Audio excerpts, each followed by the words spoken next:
ராமானுஜதயாபாத்திரம் ஞானவைராக்யபூஷணம் ஸ்ரீமத்வேங்கடநாதார்யம் வந்தே வேதாந்ததேசிகம். லக்ஷ்மீநாதசமாரம்பாம் நாதயாமுனமध्यமாம் அஸ்மதாச்சாரியபர்யந்தாம் வந்தே குருபரம்பராம். யோ நித்யமச்யுதபதாம்புஜயுக்மருக்மவ்யாமோஹதஸ்ததிதராணி तृणाय मेने अस्मद्गुरोर्भगवतोऽस्य दयैकसिन्धोः रामानुजस्य चरणौ शरणं प्रपद्ये. मातापिता युवतयस्तनया विभूतिः सर्वं यदेव नियमेन मदन्वयानाम्. आद्यस्य नः कुलपतेर्वकुलाभिरामम् श्रीमत्तदङ्घ्रियुगलं प्रणमामि मूर्ध्ना. भूतं सरश्च महदाह्वय भट्टनाथ श्रीभक्तिधारकुलशेखरयोगिवाहान् भक्ताङ्घ्रिरेणुपरकालयतीन्द्रमिश्रान् श्रीमत्पराङ्कुशमुनिं प्रणतोऽस्मि नित्यम्. कलयामि कलिध्वंसं कविं लोकदिवाकरं यस्य गोभिप्रकाशाभिराविद्यं निहतं तमः. வாழி பரகாலன் வாழி கலிகன்றி வாழி குறையலூர் வாழ்வேந்தன் வாழியரோ மாயோனை வாழ்வலியால் மந்திரங்கொள் மங்கையர்கோன் தூயோன் சுடர்மானவேல். நெஞ்சுக்கிருள்கடி தீபம் அடங்கா நெடும் பிறவி நஞ்சுக்கு நல்லவமுதம் தமிழ் நன்னூல் துறைகள் அஞ்சு கிழக்கியம் ஆரணசாரம் பரதமய பஞ்சு கணலின் பொறி பரகாலன் பனுவல்களே. எங்கள் கதியே ராமானுஜமுனியே சங்கை கெடுத்தாண்ட தவராசா பொங்கு புகழ் மங்கையர்கோ நீந்த மறையா இரமனைத்தும் தங்குமணம் நீ எனக்கு தா. அறிவு தரும் பெரிய திருமொழி தப்பாமல் 1084 பாட்டும் குறியதொரு தாண்டகம் 4 5 6 5 குலா நெடுந்தாண்டகம் 7 கூட்டிருக்கை 1 சிறிய மடற்பாட்டு 38 2 சீர் பெரிய மடலதனில் பாட்டு 78 இறையவனே கார்த்திகையில் கார்த்திகை நாள் எழில் குறையல் வருகலியாய் இறங்கு நீயே. பரகால நாயகியாக இருக்கக்கூடிய திருமங்கையாழ்வார் அழகாக எம்பெருமானுடைய திருநாமத்தை சொல்லுவதே ஒரு தாரக போஷக போக்கியமாக கொண்டு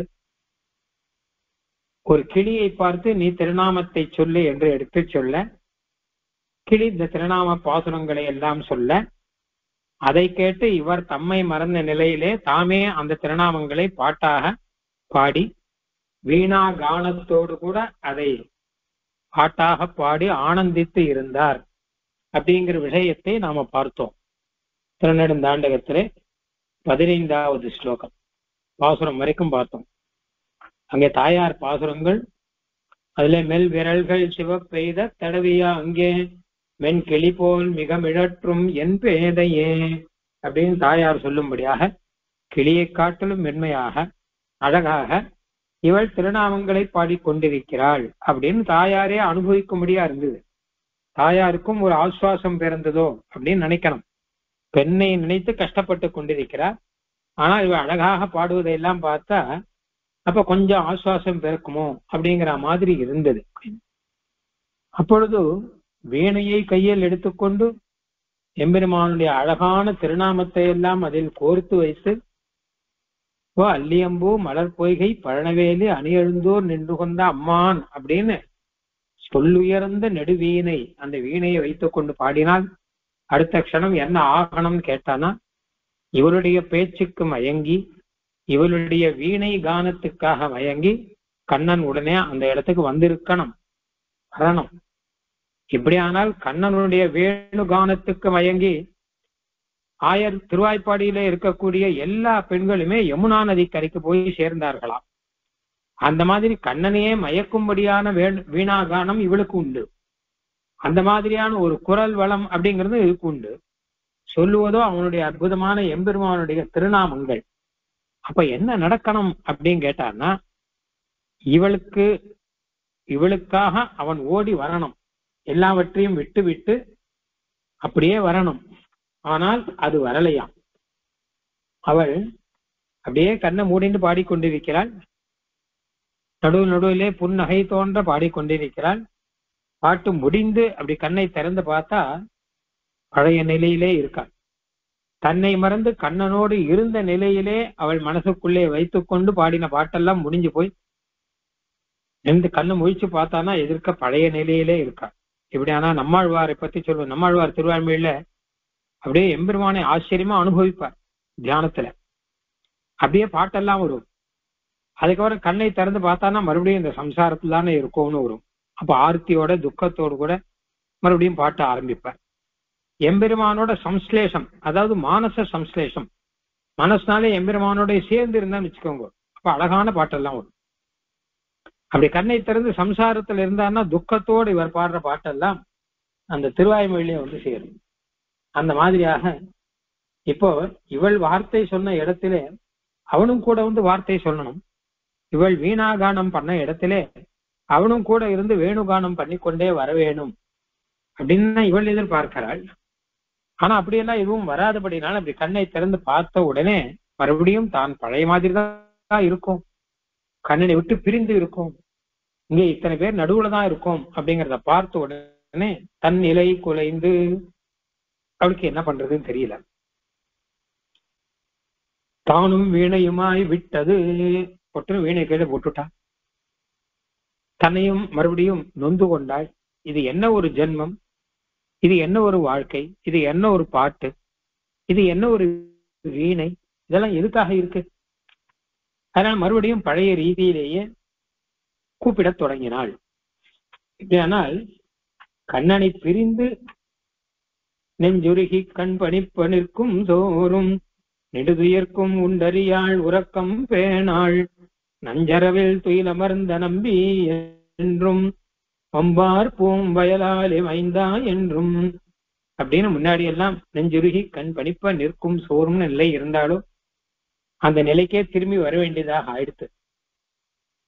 போன பாட்டுல பார்த்தான்னா தூமுருவல் நகை இறையே தோன்றனக்கு மென்கிளி போல் மிக மிழற்றும் நல்ல சிரிப்பான ஒரு முகம் போய் இப்போ மறுபடியும் வேதனையோடு கஷ்டத்தோடு இருக்கக்கூடிய முகம் ஆயிடுச்சு.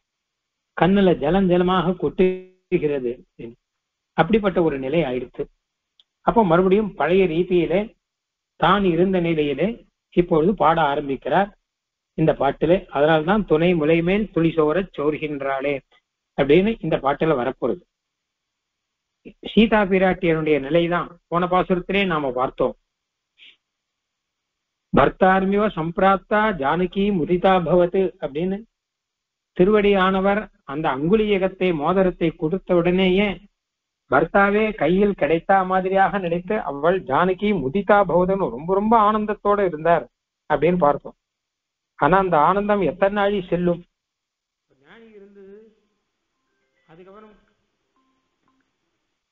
சீதா பிராட்டி பார்த்தான்னா ராட்சசிகள் நடுவுல உட்காந்துருக்கார், அசோக வனத்துல இருக்கார், இப்படிதானே இருக்க, பர்த்தாவோட கூட இல்லையே அப்படின்னா அப்போ எவ்வளவு கஷ்டமா இருக்கும் அவருக்கு அப்படின்னு. அப்ப இதெல்லாம் என்ன நடுவுல கொஞ்ச நாள் எம்பெருமான் கொடுக்கக்கூடிய ஒரு ஆனந்தம் இருக்கே, இது என்ன? ஆயனுக்காக தான் கண்ட கனாவினை ஆண்டாள் சுடி கொடுத்த நாச்சியாருக்கு கண்ணன் கனா சொப்பனம் கொடுத்தான். அந்த சொப்பனத்திலே முழு விவாகமே ஆயிருக்கு. விவாக பிரக்கிரியை மொத்தமும் ஒண்ணு தவறாமல் ஆண்டாளுக்கும் சூடி கொடுத்த நாச்சியாருக்கும் கண்ணனுக்குமாக வாரணம் 1000 சூட வலம் செய்து நாரண நம்பி நடக்கின்றான் அப்படின்னு இருந்து ஆரம்பிச்சு கடைசியில கல்யாணம் முடிஞ்சு கல்யாணம் ஊர்கோலம், அங்கு அவனோடும் உடன் சென்று அங்கு ஆனை மேல ஊர்கோலம் போற வரை கல்யாணத்துல மொத்தமும் நடந்திருக்கு.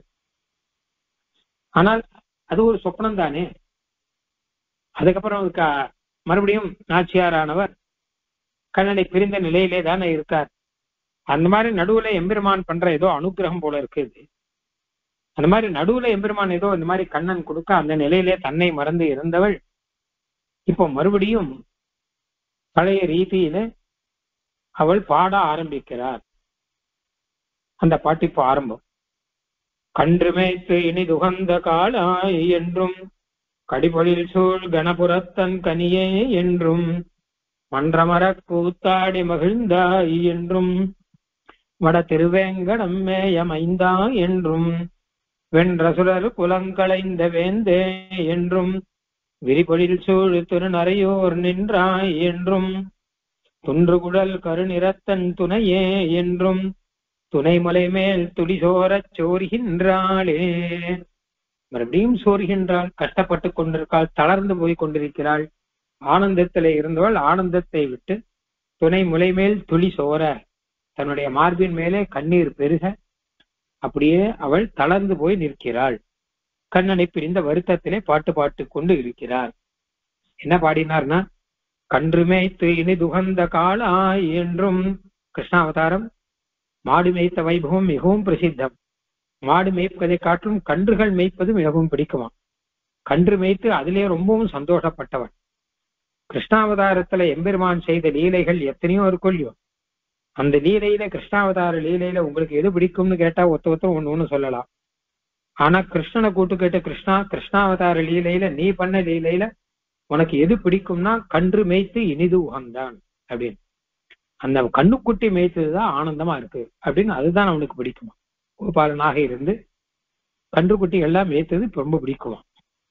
அப்படி ஒரு காளாய், அதே சமயம் இவனே ஒரு காளையாக இருக்கிறான், அதாவது இளமையோட இருக்கான் அர்த்தம். கன்று மேய்த்து இனிதுகந்த காளாய் என்றும் கடிபொழில் சூழ் கணபுரத்தன் கனியே என்றும். அப்படியே அந்த கிருஷ்ணாவதார வைபவத்தோட அர்ச்சாவதாரத்திலே திருக்கண்ணபுரம்னு கண்ணன் இருந்த கஷேத்திரம் அது. கிருஷ்ண கஷேத்திரங்கள், கிருஷ்ணாரண்யம், கிருஷ்ண கஷேத்திரங்கள், அதுல முக்கியமான கஷேத்திரம் திருக்கண்ணபுரம். கடிபொழில் சூழ் பிருந்தாவனத்துல எப்படி ஆனந்தமாக நிறைய உத்தியானங்கள்லாம் சேர்ந்து இருக்கோ, அதுக்கு எந்த குறவும் இல்லாமல் வாசனையோடு இருக்கக்கூடிய சோலைகள் சூழ்ந்து இருக்கக்கூடிய திருக்கண்ணபுரத்திலே இருக்கக்கூடிய என் கனியே அப்படின்னு சொல்லுகிறாள் இவள். எனக்கு பரமபோக்கியமாக திருக்கண்ணபுரத்திலே வந்து எழுந்தருளி இருப்பவனே. அன்றமர கூத்தாடி மகிழ்ந்தா என்றும். மறுபடியும் கிருஷ்ணாவதாரத்தில ஆச்சரியமாக கூத்தாடினவன், குடங்கள் எடுத்து ஏற விட்டு கூத்தாட வல்ல எங்கோவே அப்படின்னு சொல்லும்படியாக மன்று அமர கூத்தாடி மகிழ்ந்தா என்றும். மன்று அப்படின்னா நிறைய ஜனங்கள் எல்லாம் சேர்ந்து இருக்கக்கூடிய இடம். அந்த இடத்திலே அங்கே இருக்கக்கூடிய ஜனங்கள் அவர்கள் எல்லாம் அமர, அவர்கள் எல்லாரும் கூட இருந்து கூத்தாடும்படியாக மன்று அமர கூத்தாடி மகிழ்ந்தா என்றும். கண்ணன் கூத்தாடினால் அவனோடு சேர்ந்து இவர்கள் எல்லாருமே அதே அனுகாரம் பண்ணுகிறார்களாம். கண்ணன் போனப்புறம் அந்த வாசனையோடு கூட அந்த நினைவோடு கூட அவர்கள் இருந்து கொண்டே இருக்கிறார்களாம். அதனால அப்படி இருக்கக்கூடிய இடத்திலே மன்று அமரும்படியாக கூத்தாடி மகிழ்ந்தா என்றும். எல்லாருக்கும் தெரியும்படியாக பிரத்யட்சமாக குடங்கள் எடுத்து குடமாடு கூத்தனாக இருந்தவன், அதிலே சந்தோஷப்பட்டவன் மகிழ்ந்தாய் அப்படின்னு. அப்புறம் மறுபடியும் திருவேங்கடம், வட திருவேங்கடம் மேயமைந்தா என்றும். திவ்ய தேசத்திலே அர்ச்சாவதாரத்திலே வரும்போது நம்ம வட திசைக்கு எல்லையாக இருக்கக்கூடிய திருவேங்கடம், வட திவ்ய தேசம் தென்னாட்டு திவ்ய தேசம் பார்த்தா நடுவுல திருவேங்கடம் தான் எல்லையா இருக்கு. அந்த வட திருவேங்கடத்திலே இருக்கக்கூடிய மைந்தா அப்படின்னா ஆச்சரியமான திவ்ய திருமேனி உடையவனே என்று சொல்லுகிறாள். வென்று அசுரர் குலங்களைந்த வேந்தே என்றும். மறுபடியும் அசுரர்களை எல்லாம் வென்று அவர்களுடைய குலத்தை மொத்தமாக ஒழித்த ராமாவதார வைபவம், ராஜகுமாரனாக இருந்தவனே எம்பெருமானே அப்படின்னார். விதிபொழில் சூழ் திருநறையூர் நின்றாய் என்றும். நல்ல தோட்டங்கள் சூழ்ந்து இருக்கக்கூடிய திருநறையூரிலே ராமாவதார வைபவத்தோடு கூட அப்படியே திருநறையூரிலே வந்து சேர்ந்த எம்பெருமானே என்றார். திருநறையூர்ல அது திருநறையூர் பிராட்டியை சேர்ந்த ஊர் அது. அதனால அந்த ராமாவதாரத்திலே பிராட்டிக்காக தன்னை எழுதி கொடுத்தவன் எம்பெருமான். கிருஷ்ணாவதாரம் மாதிரி இல்லையே, கிருஷ்ணாவதாரத்துல இருக்கிற பெண்களை எல்லாம் படாதபாடு படுத்தினவன். ராமாவதாரத்துல ஒரு பெண்ணுக்காக தான் படாதபாடு பட்டவன். அப்படி இருக்கக்கூடிய எம்பெருமான் அந்த பிராட்டிக்காக தன்னை எழுதி கொடுத்தவனா அவன். அதே மாதிரியான திவ்ய தேசம் திருநறையூர் திவ்ய தேசம். அங்கே பிராட்டிக்காகத்தானே எம்பெருமான் நம்பி நித்தியவாசம் பண்ணுகிறான் அப்படின்னு இன்னைக்கும் நாம் சேவிக்கிறோம் அப்படின்னு. விரிபொழில் சூழ் திருநறையோர் நின்றாய் என்றும் துன்றுகுழல் கருநிறத்து என் துணியே என்றும். என் துணையே, அடர்ந்த திருக்குழல் கற்றைகளை உடையவனும் கருநிறத்து கருத்த திருவேனையும் உடையவனாக என் துணையே எனக்கு துணையாக இருப்பவனே. எனக்கு ரக்ஷகனாக இருப்பவனேன்னு ஒரு அர்த்தம். இன்னொன்று எனக்கு துணையாக இருப்பவனே அப்படின்னா துணைவனாக இருப்பவனே அப்படின்னு அர்த்தம். நாயகனாக இருப்பவனே என்று அர்த்தம். இப்படி எம்பெருமானுடைய திவ்யமான திருமையினை எடுத்து சொல்லுகிறாள். தொன்றுகுழல் கருநிறத்து என் துணையே என்றும் துணை முலை மேல் துளிசோரச் சோறுகின்றாளே. ஒன்றுக்கொன்று துணையாக இருக்கக்கூடிய திருமார்பின் மேலே கண்ணீர் எல்லாம் பாயும்படியாக எம்பெருமானுடைய திருநாமங்களையே சொல்லிக் கொண்டு பாடிக்கொண்டு சோறுகின்றாள், தளர்கின்றாள் என்ற அர்த்தம். கிளி இல்லை, வீணை இல்லை. கடந்த 3 பாசுரத்துல ஆச்சரியமாக கிளியோடு கூட வீணையோடு கூட வெண் கிளி போல் மிக மிழற்றும்னா இருந்த நிலை போய் மறுபடியும் ஒற்றைக்காக தனிப்பட்ட நிலையிலே இருந்து கொண்டு துக்கத்திலே கிருஷ்ணாவதார நாமங்களையே சொல்லிக் கொண்டு தெரிந்து கொண்டிருக்கிறாள் அப்படின்னு அர்த்தம். இதுக்கும் மேல இன்னும் மேற்கொண்டு வரக்கூடிய பாசுரங்கள் எல்லாமும் இதே மாதிரியாக தாயார் சொல்லக்கூடிய பாசுரம். அதுவும் நரியூரும் பாடுவாள் நவிழ்கின்றாலே திருநறையூர் திவ்ய தேசங்கள்லாம் வரப்போகுது. இப்போது கன்றுமேத்து இனிதுகந்த காளா என்றும் அப்படி எம்பெருமானை சொல்லணும் அப்படின்னு ஆரம்பிக்கிறாள். இப்ப இந்த பாட்டுல புதுசாக எம்பெருமான் தானே ரக்ஷகன். அவன் ரக்ஷகனான அவன் இவளை ரட்சிப்பதற்கு வந்திருக்கணும் இத்தனை. ஆனா வரலையே அப்படின்னு நினைத்து பார்த்தாள். இவன் ரக்ஷகனா அப்படின்னு நினைச்சு பார்த்தா அதில் ஒரு சந்தேகமும் இல்லை. இவனளவு ரக்ஷகன் யாருமே கிடையாது அப்படின்னு அந்த ரக்ஷண வைபவத்தை சொல்லுவதற்காக முதல்ல ஆரம்பம். கன்று மேய்த்து இனிதுகந்த ஏதோ காப்பாற்றுகிறார் அப்படின்னா லோகத்துல எத்தனையோ ராஜாக்கள்லாம் இருக்கா, அவெல்லாம் காப்பாத்துகிறார் ஜனங்களை எல்லாம் காப்பாத்துகிறார் அப்படி எல்லாம் பார்த்திருக்கோம். யாராவது கூட வந்து மாடு ஓட்டுற மாதிரி ஓட்டி காப்பாத்திருக்காளா? இல்லையே. அவ அங்கிருந்தா அங்கேருந்து ஒரு ஆர்டர் போடுவா, அந்த ஆர்டர் பாஸ் ஆகி வரும். அதுக்கான ஜனங்கள் யார் இருக்காளோ அவ கிட்ட போகும், அவ போய் என்ன செய்யணுமோ அது செய்வா, அப்படிதான் இருக்கும். ஆனால் நான் ரட்சணம் எப்படி பண்றேன் அப்படின்னா, நான் இன்னொருத்தர் மூலமாக நான் ரட்சணம் பண்ணுவதில்லை, நான் நானாக வந்து ரட்சணம் பண்ணுகிறேன், நேராக வந்து ரட்சணம் பண்ணுகிறேன் காண்பிக்கிறது தான் கண்ணன். கண்ணனாலே ரட்சகன் அப்படின்னு தானே அர்த்தம். அப்படின்னா மாடு மேய்ப்பதற்காக கண்ணன் வந்து வேற அரச குலத்திலே பிறந்தாலும் அங்கிருந்து ஆயிரப்பாடியில மாடு மேய்ப்பதற்கு என்னென்ன மானியங்கள் உண்டோ எல்லாத்தையும் நான் கொடுக்குறேன் அப்படின்லாம் இல்லை. தானே வந்து மாடு மேய்க்கிறான். பாண்டவர்களை யுத்தத்தில் ரட்சிக்கணும் அப்படின்னா எங்க ஒரு மூலையில இருந்து சங்கல்பத்தினாலே ரட்சிக்கிறான் அப்படி இல்லை. அந்த யுத்தத்திலேயே அவனே போய் சாரதியாக நின்று அவன் ரட்சிக்கிறான். இப்படி எந்தெந்த இடத்துல பாண்டவர்களை ரட்சிப்பதோ எல்லா இடத்துல திரௌபதிக்கு ரட்சிக்கணும் அப்படின்னா அவளுக்கு வஸ்திரங்களை கொடுத்து அவன் ரட்சிக்கிறான். ரட்சிக்கும் போது எம்பெருமான் இன்னொருத்தரை இடையிட்டு ரட்சிப்பதை காட்டிலும் தானே ரட்சிக்கிறான் அப்படிங்கிறதுதான் கிருஷ்ணாவதாரத்துல வைபவமா. பொதுவாக எம்பெருமான் சர்வ ரட்சகன், நம்ம எல்லாம் ரட்சித்துக் கொண்டிருக்கிறார், இப்பொழுதும் ரட்சித்துக் கொண்டிருக்கிறார். அப்போ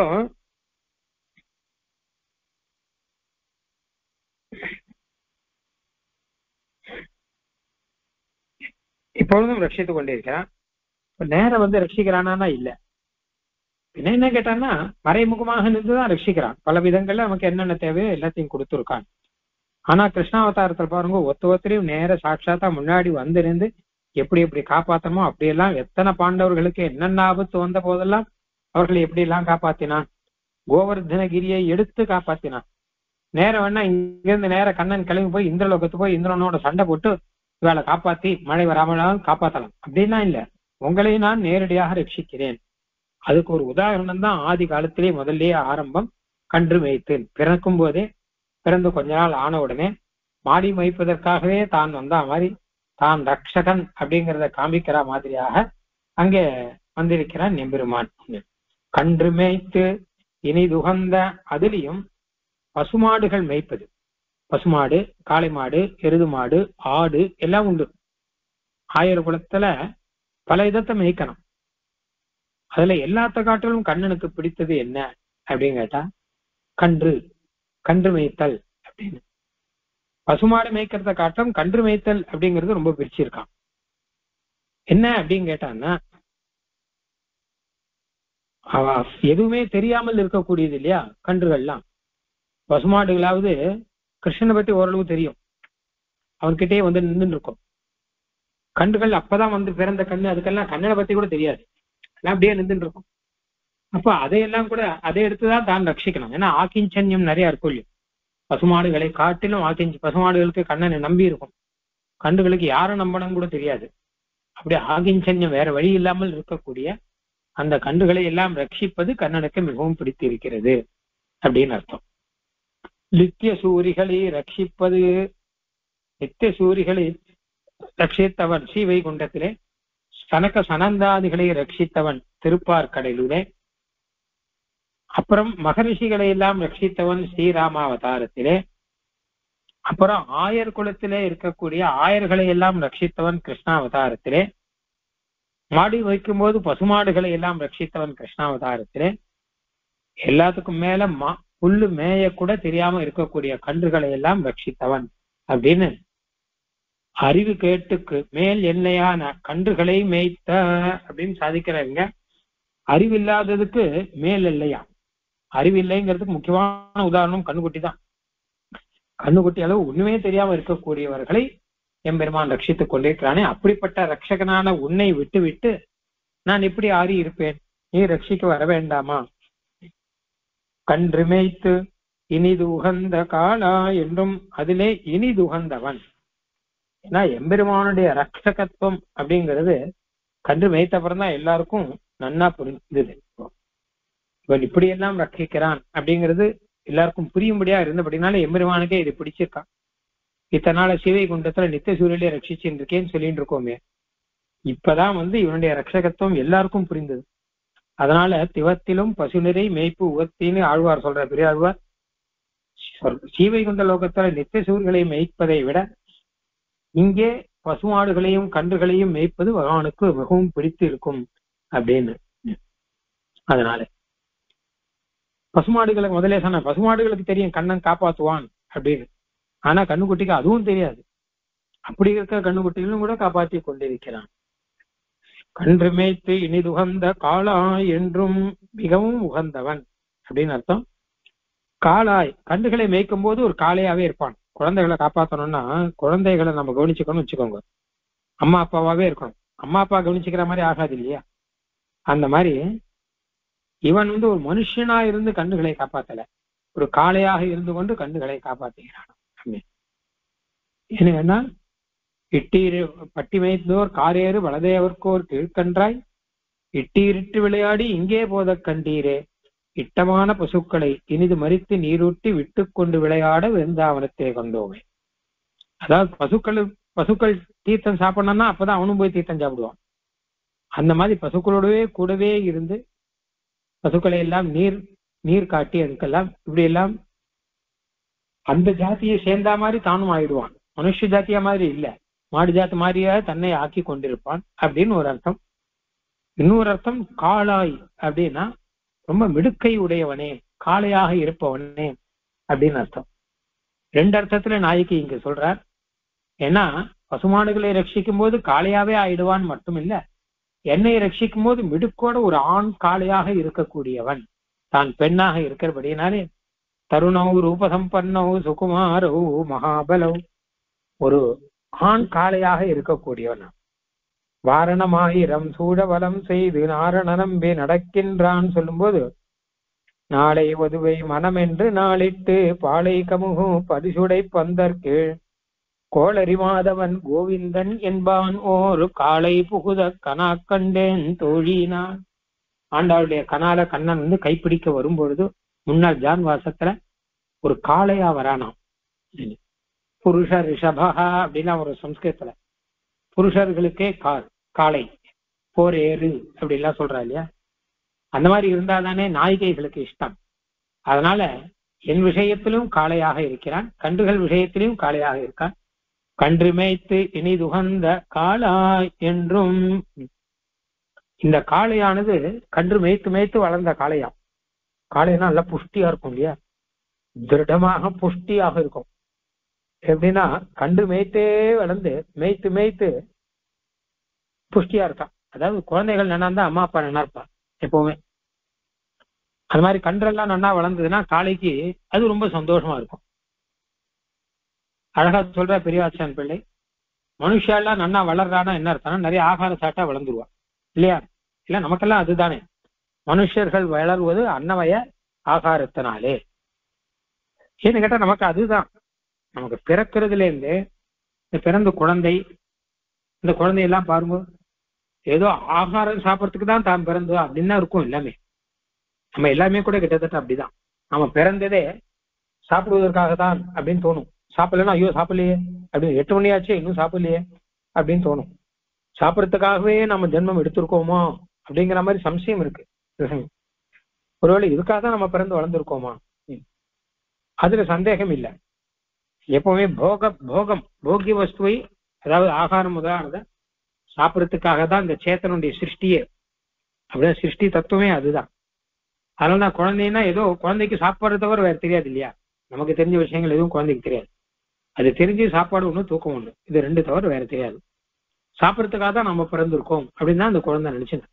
அப்புறம் தான் மெதுவா கொஞ்சம் கொஞ்சமா விளையாட்டு எல்லாம் தெரிய ஆரம்பிக்கும், அன்பு பாசங்கள் எல்லாம் தெரிய ஆரம்பிக்கும், எல்லாம் மேலதானே அப்படின்னு. அந்த மாதிரி மனுஷர்கள்லாம் வளர்வது, மனுஷ மிருகங்கள்லாம் வளர்வது ஆகாரத்தாலே வளர்றா. எம்பெருமான் வளர்வது ரட்சணத்தாலே வளர்றான். அவனுக்கு ஆகாரம் ரட்சணம். எல்லாத்தையும் எத்தனை பேரை ரட்சிக்கிறானோ அத்தனை ரட்சணம் பண்ண பண்ண பண்ண அவன் ரொம்ப அழகா வளர்ந்துட்டு இருப்பான். இப்போ கன்று மேய்த்து இனிதுகந்த கடைசியில காளாய் ஆயிட்டான். கன்றுகளையெல்லாம் நல்லா மேய்த்து மேய்த்து மேய்த்து ரட்சணம் பண்ணவே அவன் காளையாக ஆகிவிட்டான் அப்படின்னு. ரட்சண தர்மம் அவன் வளர்வதற்கு ஹேது, ஆகார தர்மம் நாம வளர்வதற்கு ஹேது அப்படின்னா. கடிபொழில் சோழ் கணபுரத்தன் கனியே என்றும் நிறைய பார்த்தோம். திருவங்கியாழ்வார் ஒவ்வொரு வரியிலையும் அர்ச்சாவதாரத்தை சொல்வார். இப்போ அதே அர்ச்சாவதாரம், அதே திருக்கண்ணன் இருந்திருக்கக்கூடிய இடம் திருக்கண்ணபுரம் அப்படின்னு. இப்படி தான் ரட்சிப்பேன் அப்படிங்கிறத கிருஷ்ணாவதாரத்துல காண்பிச்சவன், நான் அதே மாதிரி உங்களையும் ரட்சிப்பேன் நமக்கும் காண்பிப்பதற்காக கிருஷ்ணன் அர்ச்சையிலே அவதாரம் பண்ண இடம் திருக்கண்ணபுரம்.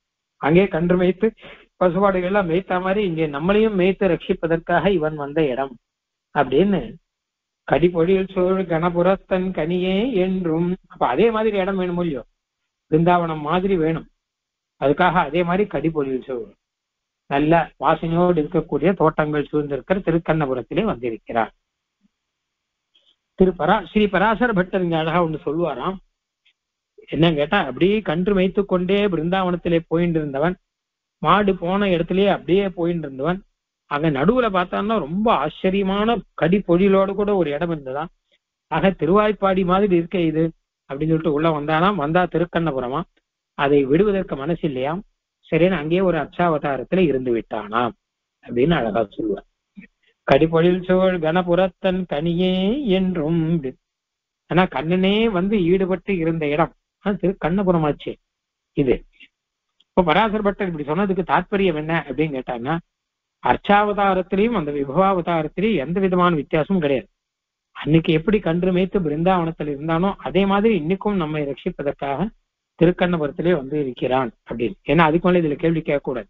அன்னைக்கு பிருந்தாவனத்தில் மேய்ச்சவன் திருக்கண்ணபுரத்துக்கு வந்தானா சுவாமி அப்படின்னா எப்படி அவர் அனுபவிக்கிறார் அப்படின்னு கேட்டான்னா, எல்லா பெருமாளும் ஒண்ணுதானே, அதனால அவனே இங்க வந்து இருக்கிறான் அப்படிங்கிற இதுல சொல்றார் அப்படின்னு.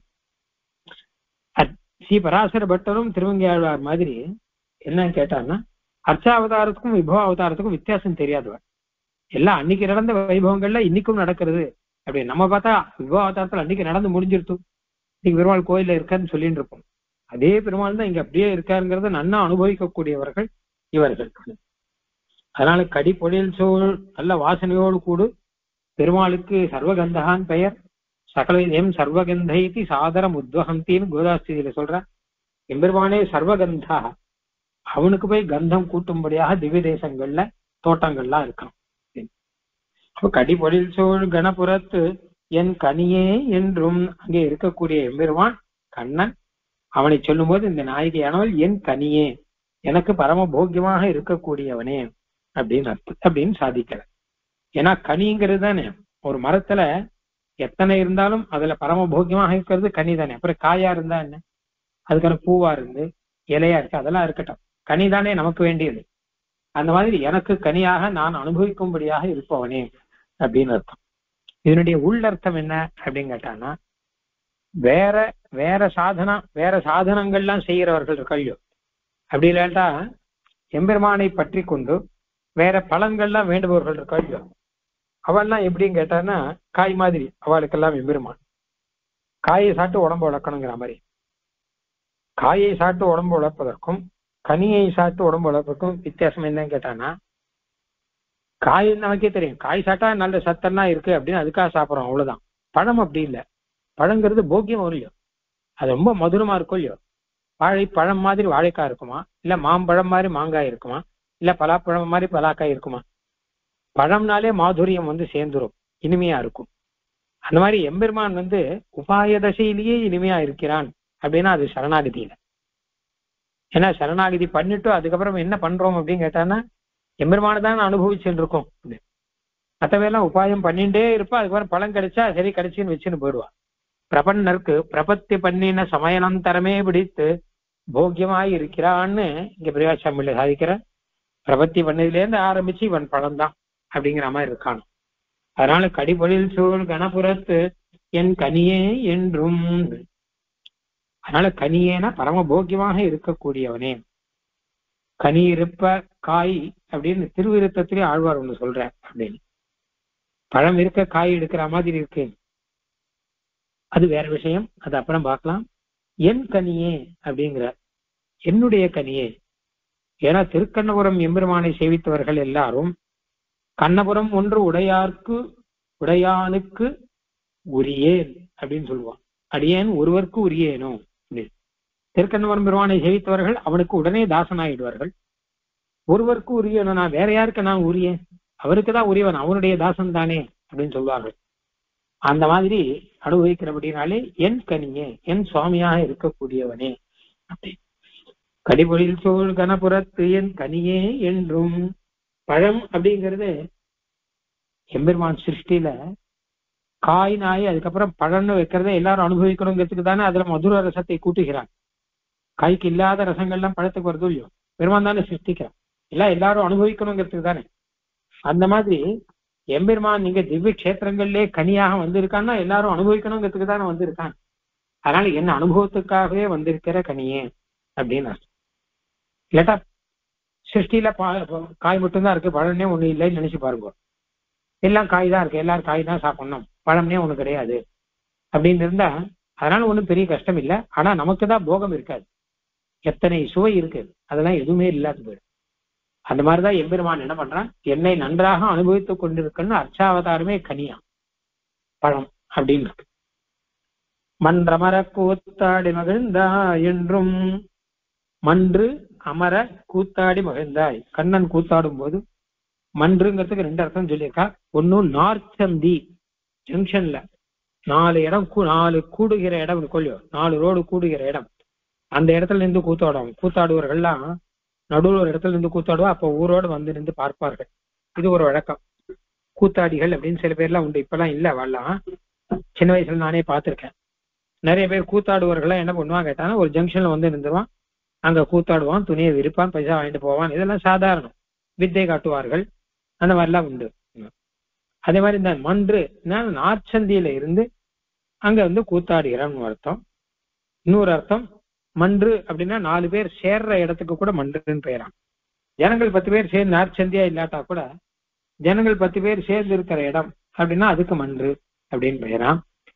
அப்போ அந்த இடத்துல கூத்தாடுகிறான் கண்ணன். 4 பேர் சேர்ந்து இருக்கிற இடத்துல எல்லாரும் பார்க்கணும் இல்லையோ, ஏன்னா அவர்களுடைய மனசை எல்லாம் இவன் கவர வேணும் அப்படின்னு தானே வைத்துக் கொண்டிருக்கிறான் அப்படின்னு. அப்போ மன்று அமர, அமரனா பொருந்தும்படியாக அப்படின்னு அர்த்தம். அந்த நார்ச்சந்தியில இருக்கக்கூடிய ஜனங்கள், அப்படி இல்லாட்டானா அங்க கும்பலாக கூடி இருக்கிற ஜனங்கள், இவர்கள்லாம் இவன் கூத்தாடும் போது இதோட சேர்ந்து பொருந்தி இருக்காள். அப்படியே இவன் கூத்தை பார்த்த உடனே அவர்கள் தன்னை மறந்து இருக்கால், தங்கள் என்ன காரியத்தை விட்டுட்டு வந்தாலோ அதையெல்லாம் மறந்து போய் இதிலேயே ஈடுபட்டு இருக்கிறார்கள். ஆறாரென சொல்லி ஆடு மது கண்டு அப்படின்னு சொல்றாங்க இல்லையோ, அந்த மாதிரி ஆரோர்கள் எல்லாம் மகிழ பறைகரங்க அப்படி எல்லாரும் சந்தோஷப்படும்படியாக பறையை வெடித்துக்கொண்டு அவன் சீரார் குடமிரண்டேந்தி செடுந்தெருவே ஆறாரென சொல்லி ஆடு மது கண்டு 2 குடம் 4 குடம் குடங்கள் எடுத்து ஏற விட்டு அப்படியெல்லாம் ஆடிக்கொண்டிருக்கிறான். எல்லாரும் இவனோடு பொருந்தி விட்டார்கள், எல்லாரும் தங்கள் காரியத்தை எல்லாம் மறந்து விட்டார்கள். அப்படி மன்று அமர ஜனங்கள் எல்லாரும், கும்பலாக இருக்கக்கூடிய ஜனங்கள் எல்லாருமே இவனோட பொருந்தி கடைசியில இவன் கூத்தாடி முடிஞ்சா கூட அவர்கள் இந்த இடத்த விட்டு போலையாம். என்ன ஆச்சரியமாக இருந்தது அப்படின்னு அதே அவர்கள் சொல்லி கொண்டிருக்கிறார்களாம். மன்று அமர கூத்தாடி மகிழ்ந்தாய் என்றும் அப்படின்னு. ஏன்னா அந்த அளவு ஈடுபாடு. எப்படின்னா பெருமாள் எழுந்தருளி பூக்க திருவீதி போலே கான் அப்படின்னு அழகா ஒரு விஷயம் சொல்ற. பெருமாள் புறப்பாடு ஆயிடுத்து சேவிக்கிறதுக்கு எல்லாரும் ஒரு இடத்துல கூடி இருக்கிறார்கள். பெருமாள் எழுந்தருளினார், ஆச்சரியமா சேவித்தார்கள். 10 நிமிஷம் சேவை சாதிச்சார், அப்புறம் எழுந்தருளி திரும்பி விட்டார் பெருமாள். ஆனா அங்க இருக்கவெல்லாம் திரும்பி போறதுக்கு மனசு இல்லாமல் அங்கேயே நின்றுட்டு இருக்காள். அந்த பெருமாள் அந்த தெருக்கோடியில போற வரைக்கும் பார்த்துட்டு இருப்பான். ஏன்னா நல்ல சேவை. பெருமாள் வேணா திரும்பி போயிட்டார். அப்ப நல்ல சேவை இருக்கிறபடினாலே பின்னாடி இந்த கோஷ்டி எல்லாம் சேவிச்சுட்டு இவர்கள் எல்லாம் சேவிச்சுட்டு அந்த பெருமாள் தெருக்கோடியில போற வரைக்கும் பார்த்துட்டு அதுக்கப்புறம் கையை கூப்பிட்டு திரும்புவார்கள் இல்லையா? அந்த மாதிரி பெருமாள் எழுதின திருவீதி போல இருக்கா கண்ணன் கூத்தாடின திரு இடங்கள். மன்று மன்றில் அந்தி போது மதில் திருவள்ளரனின் ராய் ஒரு பெரியாழ்வார் பாட்டுல இப்ப சாயங்கால வேலையை எடுத்து அங்கெல்லாம் போய் நிக்காதங்கிறான் கண்ணனை, சின்ன குழந்தைய அம்மா. இப்ப இந்த இடத்துல மன்றில் நின்று 4 சந்தியில 4 பேர் நிக்கிற இடத்துல இவர்கள் எல்லாரையும் மனம் கவிழும்படியாக மன்று அமர கூத்தாடி மகிழ்ந்தாய் என்றும் அதுல ரொம்ப சந்தோஷப்பட்டவன். அவர்கள் எல்லாம் இவன்கிட்டே சந்தோஷப்படுகிறார்கள் அப்படின்னா இவனும் சந்தோஷப்படுறான். பொதுவா கூத்தாடுறவள எதுக்கு கூத்தாடுறா அப்படின்னா ஜனங்களை சந்தோஷப்படுத்துறவங்க தான் கூத்தாடுறா. இவா சந்தோஷம். மேஜிக் ஷோ எல்லாம் நிறைய இருக்கு, இல்ல சர்க்கஸ் எல்லாம் இருக்கு, இதெல்லாம் தான் இந்த கூத்தாடுவார் எல்லாம் பண்ணிட்டு இருக்கா. இதெல்லாம் ஜனங்கள் சந்தோஷத்துக்காக வா பண்ணிட்டு அவ பைசா வாங்கிட்டு போயிடுவா. இவா சந்தோஷப்படுவாளா அப்படின்னு கேட்டான்னா அவளுக்கு என்ன சந்தோஷம், அவளுக்கு பொழைப்பு அது. ஆனா கண்ணனுக்கு இது பொழைப்பு இல்லை, இது சந்தோஷம் கண்ணனுக்கு. ஏன்னா இத்தனை பேர் சந்தோஷமாக அவர்களும் ஆடுகிறார்கள், அவர்களும் சந்தோஷப்படுகிறார்கள். அதை கண்டு தான் சந்தோஷப்படுகிறான், ரொம்ப சந்தோஷப்படுகிறான். மன்றமர கூத்தாடி மகிழ்ந்தா என்றும் என்ன கன்று மேய்த்து இனிது உகந்த அப்படின்னு சொல்ற மாதிரி மந்தமர கூத்தாடி இவன் மகிழ்ந்து நின்றான். அதுக்காக தானே அவதாரம் பண்ணிருதே. அப்போ உற்சவத்துல பெருமாள் ஏழுனா பெருமாளுக்கு ஒரு சந்தோஷம், திரு உகப்பு அந்த முகத்திலே தெரியும்படி இருக்கிறான். அந்த மாதிரி மண்டமர கூத்தாடி மகிழ்ந்தா என்றும் பட திருவேங்கடமேய மைந்தா என்றும். இவன் கூத்தாடுவதே ஐஸ்வர்யம். அதாவது இதுல ஒரு கேள்வி கேட்கிறார், கிருஷ்ணனுடைய ஐஸ்வர்யம் அது. அவன் மந்தமர கூத்தாடினான்னு சொல்றாங்களே, கண்ணனுடைய ஐஸ்வர்யம் அப்படிங்கறத சொல்றதா, இது எதை சொல்றது அப்படின்னா ஐஸ்வர்யம் சொல்றதுன்னு சொல்லலாம். ஐஸ்வர்யம் சொல்றதுன்னு எப்படி சொல்ல முடியும்? ஏன்னா ஐஸ்வர்யம்னா பெரிய ராஜாவா இருந்து ஒரு பெரிய தேர்ல அப்படிலாம் இருந்தாதானே ஐஸ்வர்யம். நான் அப்பா 4 பேரை ஜெயிச்சான்னா வீரியம்னு அர்த்தம். ஒரு பெரிய ராஜாவாக யானை மேல தேர்ல வேலை வந்தான் அப்படின்னா ஐஸ்வர்யம் அப்படின்னு அர்த்தம். இவன் இங்க இருக்கிற கூத்தாடின்னு இருந்தான் அப்படின்னா இது எப்படி ஐஸ்வர்யம் சொல்ல முடியும் அப்படின்னு கேட்டான். அழகா சொல்ற, ஐஸ்வர்யம் ரொம்ப அதிகமாயிடுத்துன்னு வச்சுக்கோங்க. அப்ப என்ன பண்ணுவோம், அவளுக்கு பிடிச்சது எல்லாத்தையும் செய்வாளாம். பிராமணர்களுக்கு நிறைய பைசா கட்சி கொடுத்தனா, நல்ல பிராமணர்கள், நல்ல வைதிகர்கள், வைஷ்ணவர்கள், இவளுக்கு நிறைய பைசா கிடைச்சா என்ன பண்ணுவா அப்படின்னு கேட்டான்னா நேரம் யாகங்கள்லாம் பண்ணுவா, இல்ல நல்ல சத்விஷயங்கள்லாம் பாராயணங்கள்லாம் பண்ணுவா. அது செலவழிக்கணும் இல்லையோ, இல்ல கோயில உற்சவங்கள்லாம் பண்ணி இப்படி எல்லாம் செலவழிக்கலாம் அப்படின்னா. ஐஸ்வர்யம் நிறைய இருந்தா உடனே இன்னும் ஒரு 4 வீடு கட்டி மேல உட்காந்துக்கலாங்கிறது கிடையாது. நல்ல வாழ்க்கை ஐஸ்வர்யம் வந்ததுன்னா அது 4 பேரோடு கூட நன்னா அனுபவிக்கணும், ஐஸ்வர்யத்தை அனுபவிக்கணும்னு ஒண்ணு இருக்கு. 4 பேரோட கூட சத்விஷயத்துல அனுபவிக்கணும் அப்படின்னு அவளுக்கு தோணுமா. அப்படி விஷயம் நல்ல விஷயத்துல ஈடுபட்டவர்கள் லௌகிகர்கள் தான் கல்வியோ, அவளுக்கெல்லாம் ஐஸ்வர்யம் நன்னா வந்ததுன்னா உடனே என்ன பண்ணுவா அப்படின்னு கேட்டா இன்னும் நன்னா அனுபவிக்கிறதுக்கு இன்னும் பெரிய இடமா பார்த்து ஹோட்டலா பார்த்து போகலாமா, இல்ல வேற ஏதாவது கேளிக்கைகள்லாம் அங்க போகலாமா அப்படின்னு அவளுக்கெல்லாம் தோணும். இன்னும் ஒத்துக்கும் ஐஸ்வர்யம் வந்ததுன்னா அதுக்கேற்ற மாதிரி அவர்கள் நடப்பார்கள் இல்லையா. கண்ணனுக்கு இப்ப ஐஸ்வர்யம் ரொம்ப நிறைய ஆயிட்டான். ஏன்னா எல்லாருக்கும் ராஜாவா இருக்கான், அவன் சர்வேஸ்வரனா இருக்கான். அப்ப இந்த ஜனங்களுக்கும் தான் ஐஸ்வரன் அப்படிங்கிற எண்ணம் வந்துருத்தான். அப்ப என்ன பண்ணானா இவாளோடு கூட சந்தோஷமா இருக்கலாம் அப்படின்னு இவாளுக்கு எது சந்தோஷமோ அந்த சந்தோஷத்தை கொடுத்து அதனாலே அவன் சந்தோஷப்படுறானா. எப்படியானால் நிறைய ஐஸ்வர்யம் சேர்ந்த கைங்கரி ஆர்த்திகள்லாம் கைங்கரியம் பண்ணி சந்தோஷப்படுற மாதிரி இவன் இது பண்ணி சந்தோஷப்படுகிறான் அப்படின்னா.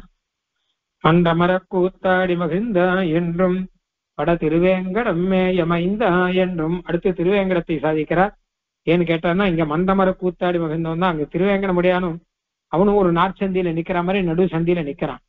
விண்ணவரும் மன்னவரும் விரும்பும் வெறுப்பு அப்படின்னு மேல் லோகத்திலேருந்து வரவர்களும் கீழ் லோகத்தில் இருப்பவர்களும் 2 பேரும் திருமலைக்கு போய் சேவிக்கிறார்களா. 2 பேருக்கும் பெருமாள் அனுகிரகம் பண்றபடினாலே ஒரு நடு சந்தியிலே நின்று கொண்டு எல்லாருக்கும் கருணை செய்யும்படியாக அங்கே இருந்து கொண்டிருக்கிறான் எம்பெருமான். எங்கேயாவது பரவாயில்ல, இந்த தெருவுக்கும் அந்த தெருவுக்கும். ஆனா நித்திய விபூதிக்கும் லீலா விபூதிக்கும் 2த்துக்கும் நடுவுல இருக்கிற மாதிரி திருவேங்கட மலையிலே இருந்து கொண்டிருக்கான். ஏன்னா வானவர் கோனுடும் நமந்தெழும் திருவேங்கடம் நங்கட்கு சமன்கொள் வீடு தரும் தடங்குன்னமேங்கிற வானவரான நித்தியசூரிகள் வானவர் கோனுடும் நித்தியசூரிய நாயகனான சேனை முதலியாரோடு கூட வந்து திருவேங்கட மலையில வந்து சேவிக்கிறார். அது நமக்கு தடங்குன்னமே, நம்முடைய மலை அப்படிங்கிற அந்த மாதிரியாக திருவேங்கட மலை அப்படிங்கிறது ஒரு நடுவிலே இருந்து கொண்டு கண்ணாவான் என்றும் மன்னோர் விண்ணோருக்கு மன்னோர்க்கும் விண்ணோர்க்கும் கண்ணாவான் தக்ஷகனாக இருக்கக்கூடியவன் திருவேங்கடமுடையான் அப்படின்னு. அதனால அந்த ரீதியிலே இருக்கக்கூடியது வட திருவேங்கடம் மேய வைந்தா என்றும் அந்த திருவேங்கடத்திலே புரிந்து இருக்கக்கூடியவன், அன்றளவும் இன்றளவும் என்னென்னைக்கும் இருக்கக்கூடியவன், எல்லாரோடையும் சேர்ந்து இருக்கக்கூடியவன், திருவேங்கடமலையில இருக்கக்கூடிய காட்டில இருக்கக்கூடிய வேடர்களுக்கெல்லாம் குலதெய்வமாக இருக்கக்கூடியவன், நித்தியசூரிகளுக்கும் பணக்காரர்களுக்கும் ஏழைகளுக்கும் பண்டிதர்களுக்கும் பாமரர்களுக்கும் எல்லாருக்கும் குலதெய்வமாக இருக்கக்கூடியவன். அதனாலே அதுவும் மைந்தா என்றும் ஆச்சரியமான திவ்ய ரூபத்திலே திருமலையிலே நின்று தன் பருவத்தை ஆயிற்று கொள்ளை கொடுத்தது. திருமலையில் தன்னுடைய திவ்ய ரூபத்தை காண்பித்து எம்பெருமான் எல்லாரையும் கொள்ளை கொள்கிறான். மூலவருடைய திருமணி சேவிக்கிறதுக்கு தான் எல்லாரும் ஓடின்றது. அந்த வென்றசுரர் குலங்களைந்த வேந்தே என்றும் அடுத்து ஸ்ரீ ராமாவதாரம் அசுரர்களை வென்று அவர்களுடைய குலத்தை எல்லாம் களைந்தவன். இப்படியெல்லாம் கண்ணனை சொல்லும் போது நாயகிக்கு ஒரு சந்தேகம், ஏன் கண்ணன் வரலை? ஒருவேளை ஏதாவது பிரதிபந்தகம் தடை இருக்கா அப்படின்னா அவனுடைய தடையை போக்குவான் மட்டுமல்ல, என்னுடைய தடையும் போக்கக்கூடியவன். ஏன் எல்லாருடைய தடையும் போக்கக்கூடியவன் அவனாயிற்று. அதுக்கு தடைகளை போக்குவான்ங்கிறதுக்கு நல்ல உதாரணம் ராமாவதாரம் தானே. கர தூஷணாதிகள் முதலான எத்தனை பேர் வந்தாலும் அந்த தடையெல்லாம் போக்கி சீதா பிராட்டியோடு சேர்ந்து இருந்தான். மாதிரி ராவணன் முதலானவர்கள்லாம் அவர்கள் இருக்கிற இடத்துக்கு போய் அவர்களை சமூலமாக மூல சைன்யத்தோடு கூட மொத்தத்தோடையும் அவர்களை அழித்து சீதா பிராட்டியை சேர்ந்து வந்தானே. அப்படி இருக்கோன் என்னை விட்டு இருப்பானா? அவனுக்கான தடை எனக்கான தடைன்னு என்னென்ன இருக்கோ எல்லாத்தையும் ஒழித்து விடுவான். அவனுக்கான தடைன்னு ஒண்ணு இருக்குமானா? இருக்காது. என்னுடைய பாபம் தான் எல்லாத்துக்கும் தடையா இருக்கும் அப்படின்னு.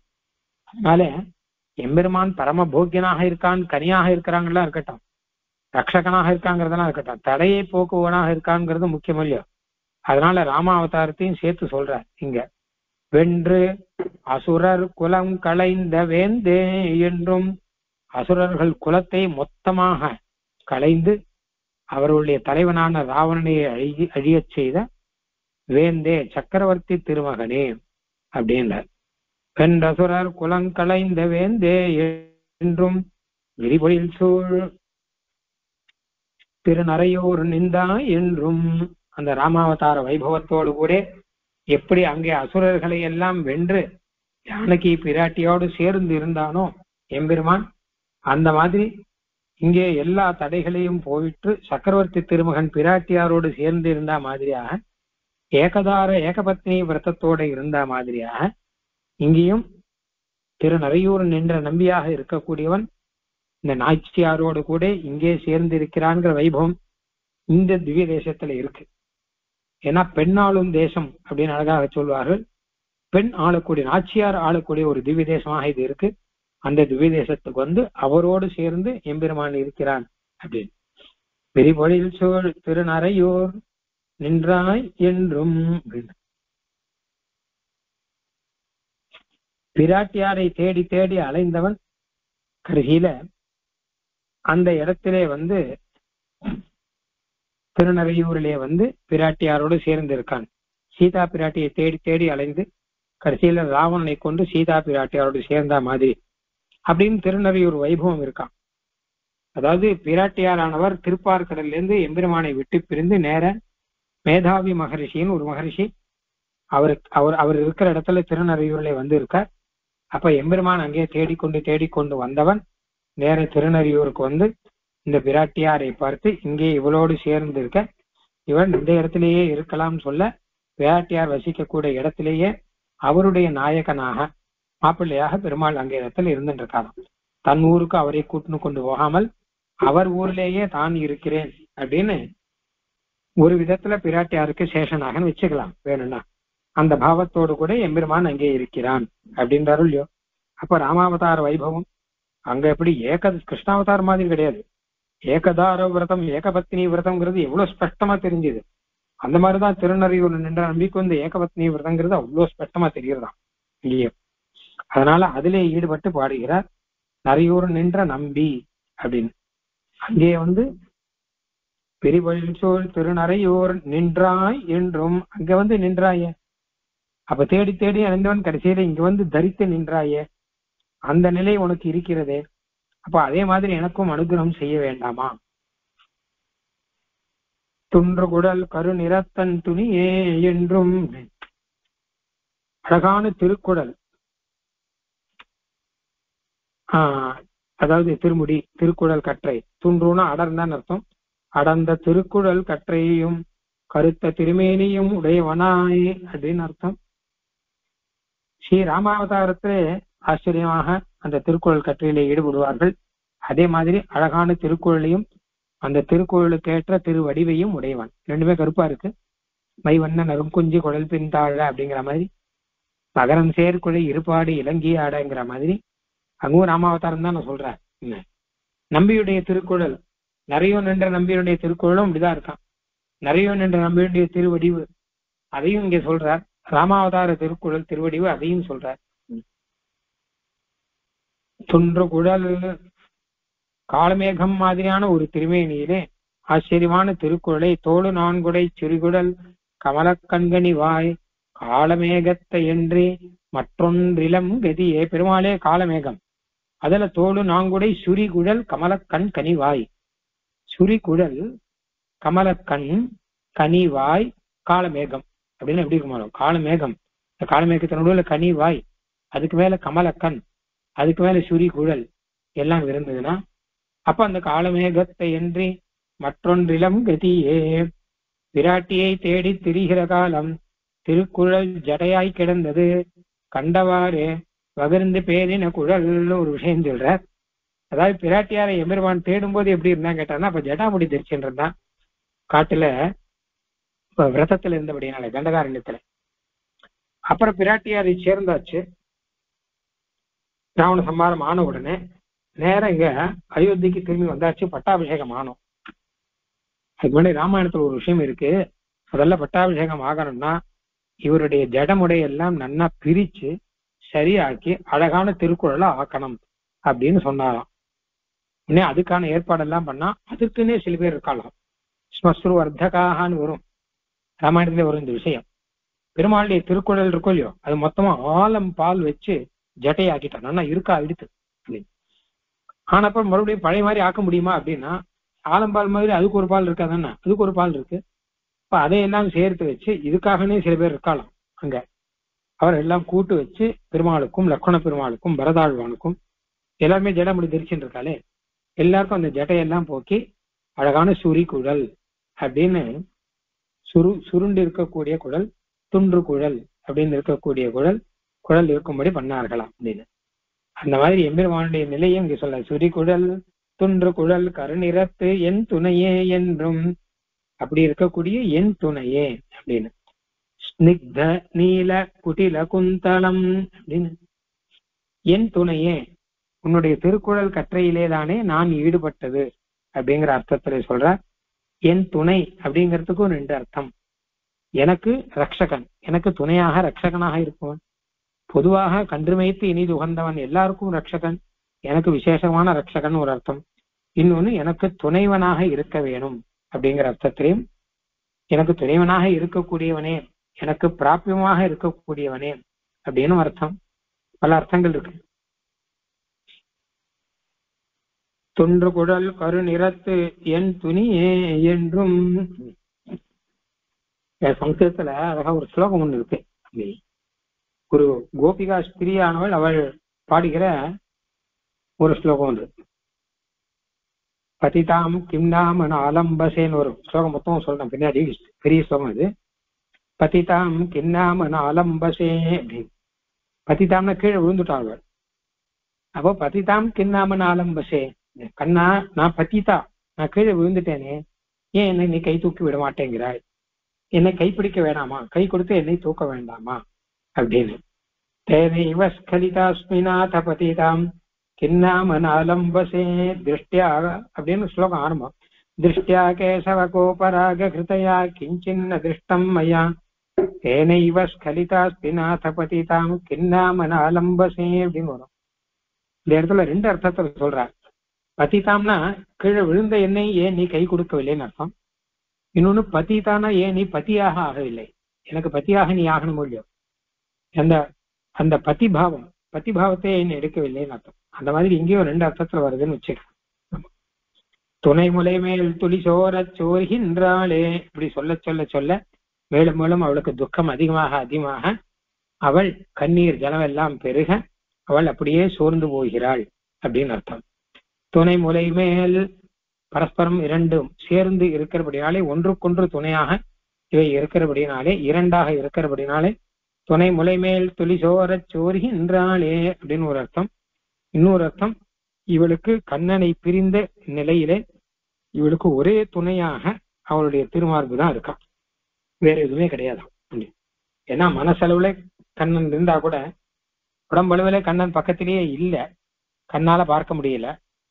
அப்ப எதுவுமே துணை இல்லாமல் இருக்கும் பொழுது இவை துணையாக இருக்கான். எப்படின்னு கேட்டானா போகோபகரணம் வீரே அப்படின்னு சாதிக்கிறார். இது இருக்கிறபடியினாலே கண்ணன் நம்மோடு சேர்ந்து வருவான்னு அர்த்தம். அதாவது பெருமாளுக்கு ஆராதனை பண்றோம், சந்தோஷம் எப்போ வரும்னு கேட்டா, ஆராதனத்துக்கான வஸ்து எல்லாம் கிடைச்சிருக்குன்னு வச்சுக்கோங்க.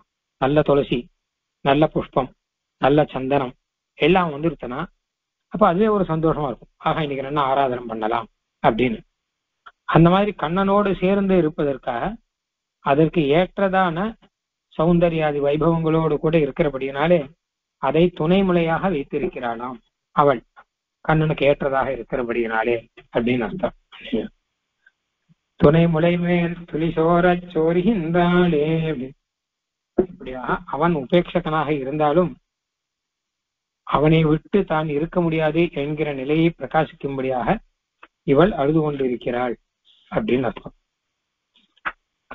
கன்றுமேத்து நிதுகந்த காலா என்றும் கடிபொழில் சோழ் கணபுரத்தன் கனியே என்றும் மன்றமர கூத்தாடி மகிழ்ந்தா என்றும் வட திருவேங்கடம் மேய மைந்தா என்றும் வென்றசுரர் குலங்களைந்த வேந்தே என்றும் வெறிபொழில் சோழ் திருநறையூர் நின்றாய் என்றும் குன்று குழல் கருநிறத்து என் துணையே என்றும் துணை முலை மேல் துளி சோரச் சோறுகின்றாளே. அப்படியும் நாயகியானவர் பாடக்கூடிய அடுத்த பாசுரம், நாயகி இல்ல நாயகனுடைய திருத்தாயார் பாடுகிறார். அங்கேயும் நங்காய் நங்குடிக்கு இதுவோ நன்மை என்ன நிறையூரும் பாடுவாள் நவில்கின்றாளே என்பதாக வரப்போகிறது. நம்ம அடுத்த வாரம் பார்க்க போறோம். அத ஆழ்வார் எம்பெருமானார் தேசிகன் திருவடிகளே சரணம்.